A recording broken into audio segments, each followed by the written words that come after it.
Fundjava në pikën turistike të Shirokës sjell vizitorë të shumtë edhe nga qytetet e tjera të vendit tonë pa harruar dhe turistët e huaj. Ndërsa po filmonim në këtë pikë para ditën e së shtunës na tërhoqi vëmendje një grup nxënësish në molën kryesore, për të cilët mësuam se vinin për këtë vizitë në Shirokë Shkodër nga shkolla 9 vjeçare Zallherrit, Tiranë. Kishte qenë vetë mësuesi i kësaj shkolle Murat Kaziu, protagonist i realizimit të vizitës me nxënësit në Shkodër me nostalgjinë e jetës studentore në këtë qytet në vitet 80.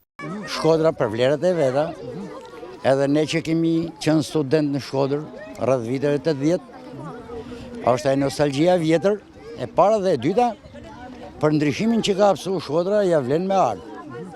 Ne erdhëm këtu në Shirok, pam shumë komod, shumë mirë, fëmijët u ndjen mirë, u kënaqën, bën foto, bën gjëra.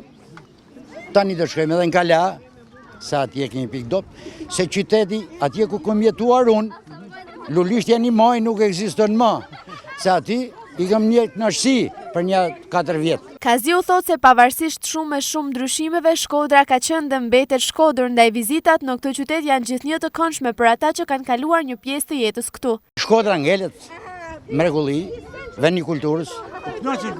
U kënaqën. Shumë ja, po bëjnë dhe fotot, i shikon vetë. Pa peshen, pas gjë. Është vetëm fillimi i sezonit turistik veror, por Shiroka duket se do të vizitohet akoma më shumë se vitet e kaluara, pavarësisht vështirësive të përkohshme që krijojnë punimet në këtë zonë. Problemi kryesor që evidentohet që në këtë fillim sezoni është numri i madh i automjeteve të shumta dhe kapaciteti i vogël për parkimin e tyre, gjë që bën përgjegjëse Bashkinë Shkodër për të ndërhyrë në shtimin e parkimeve, siç ka paralajmëruar kohë më parë.